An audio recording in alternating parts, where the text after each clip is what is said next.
Assalamualaikum warahmatullahi wabarakatuh. Salam dan bahagia. Perkenalkan, nama saya Danang Yulianto dengan NIM 2017-006029. Kuliah di Universitas Sarjana Weta Taman Siswa, Fakultas Pendidikan Teknik Mesin, Ilmu Keguruan dan Pendidikan. Kehadiran saya di sini ingin mempresentasikan demonstrasi magang 2 yang diampu Pak Samsul Hadi. Pertama-tama sebelum memulai pembelajaran, ada baiknya kita berdoa menurut agama dan kepercayaan masing-masing agar mata pelajaran pada hari ini berjalan dengan baik sesuai dengan apa yang kita harapkan bersama dan diberkati serta ilmu dapat kita serap dengan baik. Saya hitung dari sekarang, berdoa mulai.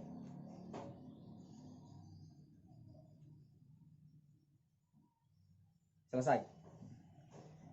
Kehadiran saya di sini yang pertama-tama ingin menjelaskan apa sih gambar teknik, karena saya bertepatan di sini mendapatkan materi tentang gambar teknik. Sedangkan gambar teknik itu sendiri adalah dasar dari sebuah menggambar ataupun mendesain sebuah mesin ataupun sebuah perkakas lainnya, pasti diawali dengan menggambar, yaitu namanya gambar teknik. Dimulai dari garis, cekung, lingkaran, ataupun bentuk lainnya. Sebelum kita mendalam ke hal-hal menggambar tentang mesin, perlu kita ketahui yang pertama-tama adalah gambar teknik, yaitu awal mula dari semua gambar. Dan alat-alat yang perlu kita persiapkan adalah antara lain di sini ada jangka. Jangka ini berfungsi untuk membuat lingkaran ataupun membuat oval pun bisa, sesuai dengan penggunaannya atau kebutuhannya. Di sini ada penggaris siku-siku, bisa untuk menggaris lurus, tapi saya perkenankan kalau untuk menggambar lurus lebih baik menggunakan penggaris lurus biasa. Sedangkan kegunaan dari penggaris siku-siku adalah membuat garis tegak lurus. Tegak lurus bisa kita ambil dari sini misalnya ya. Nah, ini kan sudah menjadi tegak lurus, sudut 90 derajat. Apabila kita ingin menggeser, membuat garis kan bisa turun ke bawah lagi, turun ke bawah, tergantung ukuran yang kita inginkan. Di sini ada busur. Busur di sini untuk mengetahui sudut. Dalam membuat mesin pasti kita perlu yang namanya busur, membuat gambar mesin maksudnya kan. Untuk mengetahui berapa derajat sudut sebuah alat tersebut untuk kita gambar, kita perlu menggunakan busur. Nah, penggunaannya adalah di sini ada yang di sini 10 derajat, naik ke sini 20 derajat, ini 30 derajat. Nah, ini satuannya milimeter. Ini pun sama, tapi ini yang skalanya kecil. Selanjutnya pensil. Pensil ini berfungsi untuk membuat garis tepi ataupun garis tengah ataupun garis yang lainnya. Soalnya banyak jenis garis itu ya, nanti bisa saya jelaskan. Selanjutnya penghapus. Penghapus ini berfungsi untuk menghapus ketika tulisan kita ada yang salah ataupun garisan yang salah, bisa kita hapus menggunakan penghapus. Selanjutnya rautan. Rautan berfungsi untuk meraut sebuah pensil apabila sudah mengalami tumpul, karena pensil yang udah tumpul ataupun belum itu mempengaruhi arti dari sebuah garis tersebut.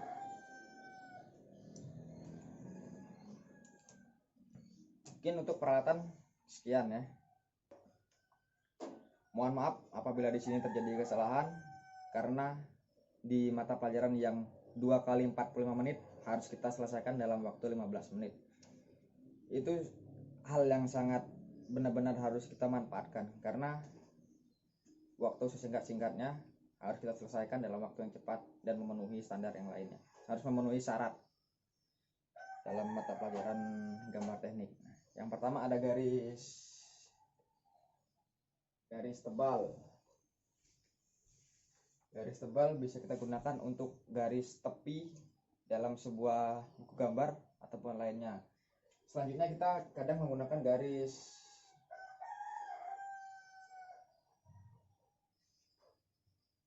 garis putus-putus. Garis putus-putus ini biasanya digunakan pada sumbu tengah gambar, yang memang wajib kita haruskan menggunakan garis putus-putus agar mengetahui mana perbedaan garis yang menyatakan itu garis luar, menyatakan itu volume dalam, ataupun menyatakan garis tengah. Nah, ini digunakan biasanya untuk garis di tengah-tengah gambar. Ya, ada garis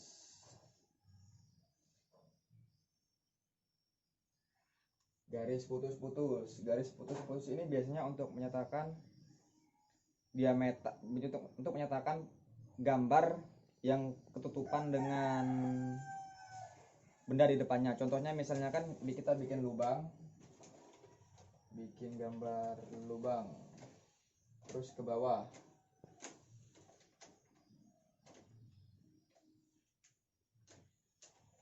Nah, biasanya di sini kita menggunakan garis putus-putus agar menyatakan benda ini ada volumenya berupa 3 dimensi. Nah, ini untuk menyatakan garis dalamnya.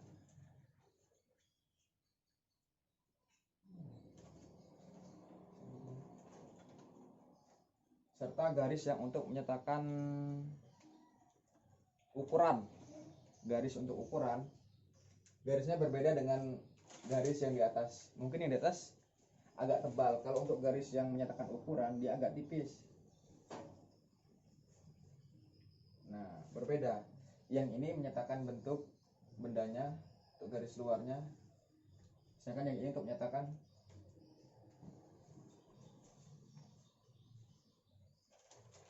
misalnya 45 cm. Yang ini untuk menyatakan bahwa diameter yang di sini bernilai 45 cm. Selanjutnya kita mengenai tanda panah. Untuk membuat tanda panah, kebanyakan orang membuat segitiga. Yang benar dan yang enak dilihat adalah yang begini. Misalnya ini garis.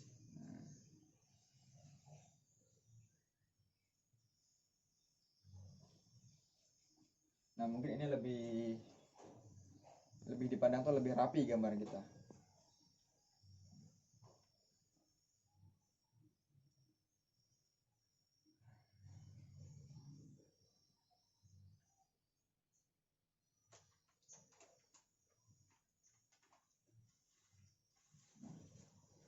Pastikan ketika menggambar kita budayakan kebersihan yang kita utamakan.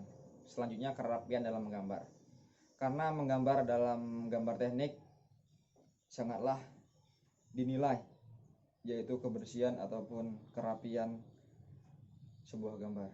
Yang pertama pasti yang dinilai itu kebersihannya.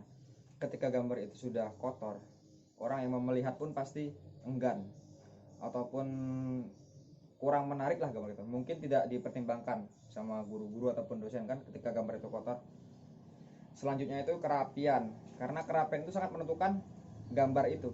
Arti sebuah gambar ditentukan dengan sebuah kerapiannya. Ketika gambar itu tidak rapi, maka gambar tersebut mungkin tidak bisa kita namakan, entah itu gambar lingkaran. Ketika lingkarannya tidak rapi kan tidak bisa disebut bahwa itu lingkaran, ataupun gambar yang lainnya. Maka dari itu sebuah kebersihan dan kerapian sebuah gambar itu sangatlah penting dalam menggambar teknik. Terlepas dari itu, kita juga harus teliti dalam mengetahui penggaris, karena penggaris ini satuannya milimeter, per garis satuannya milimeter. Jadi jaraknya sangat sempit. Ketika kita tidak teliti ataupun tidak rapi dalam mengerjakan, kita lebih 1 mm pun sangat berpengaruh pada sebuah gambar, sehingga tidak menjadi sudut yang menyatakan 90 derajat. Ketika kita mengambil garis bawah tidak sesuai dengan yang atas, maka selanjutnya hasil yang di atas ini tidak akan mendapatkan garis 90 derajat seperti yang di bawah. Nah, itu sangat berpengaruh, karena sebuah gambar yang tidak teliti dari kita sendiri akan sangat berpengaruh kepada hasil yang apa kita kerjakan. Nah, saya tekankan kembali, kerapian, kebersihan itu sangatlah penting dalam menggambar. Setelah kita mengenali garis di sini, mungkin kita bisa belajar bagaimana cara menggunakan jangka.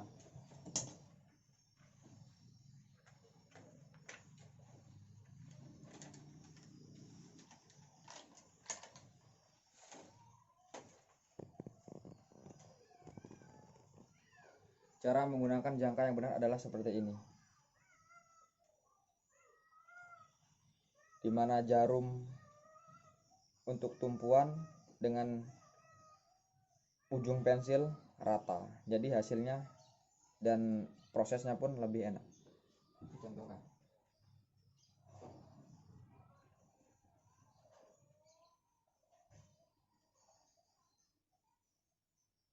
Nah,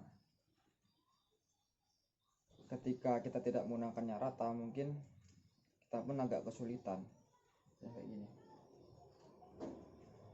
Nah, memutarnya pun susah. Jadi itu tadi cara menggunakan jangka yang benar.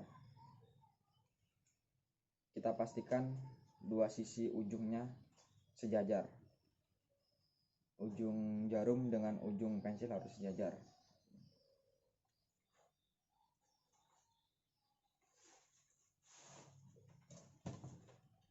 Dengan perkembangan zaman sekarang, teknologi yang semakin tinggi, gambar teknik mungkin sudah tersaingi dengan aplikasi-aplikasi di luar yang menerapkan gambar teknik menggunakan komputer. Tapi gambar teknik manual sangatlah penting, karena gambar teknik adalah hal yang mendasar untuk mengetahui sebuah mesin atau membuat sebuah mesin. Kita memerlukan gambar teknik atau desain. Nah, sebelum adanya mesin, kita perlu desain ataupun gambar yang akan menentukan apa yang akan kita buat. Nah, itu sangatlah penting peran gambar teknik dalam perkembangan zaman. Bahkan sampai kapanpun gambar teknik akan tetap digunakan oleh semua orang ataupun orang banyak. Nah, maka dari itu saya tuntut agar teman-teman yang lain untuk lebih giat lagi, terutama untuk mata pelajaran gambar teknik yang saya bawakan pada hari ini, agar kita dapat bersaing di dunia luar. Ada nilai jual, mungkin yang lain ada nilai yang lain, kita ada nilai lebih pada gambar teknik. Karena dimanapun gambar teknik sangatlah penting dan diterapkan. Kembali ke garis ini tadi ya, tak ulang lagi. Gambar yang di sini tadi untuk menyatakan sebuah garis luar ataupun garis tepi. Sedangkan yang di sini biasanya digunakan untuk garis sumbu, garis yang pada tengah-tengah benda. Yang di sini untuk menyatakan diameter dalam. Harus putus-putus, itu wajib. Dan garis sumbu pun wajib. Selanjutnya yang garis agak tipis di sini untuk menyatakan diameternya. Sebab tanda panah yang benar adalah yang seperti ini.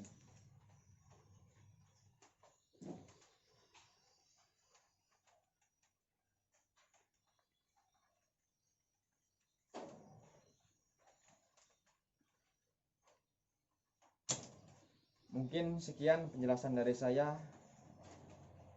Berhubung waktu yang kita singkat dan dengan tuntutan hasil yang sebaik-baiknya, kurang lebihnya dari saya mohon maaf.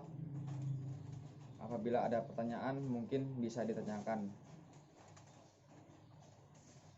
Kalau yang lain sudah paham, mungkin kita akhiri pada pelajaran pada hari ini. Dan sebelum kita menutup pelajaran pada hari ini, ada baiknya kita berdoa untuk agama dan kepercayaan kita masing-masing, supaya ilmu apa yang telah kita pelajari pada hari ini dapat kita terima dengan baik, dapat kita serap dengan baik, serta bermanfaat bagi kita ataupun orang banyak. Doa mulai. Selesai. Akhir kata, apabila saya ada salah kata ataupun yang disengaja ataupun tidak, saya ucapkan mohon maaf sebesar-besarnya. Assalamualaikum warahmatullahi wabarakatuh. Salam dan bahagia.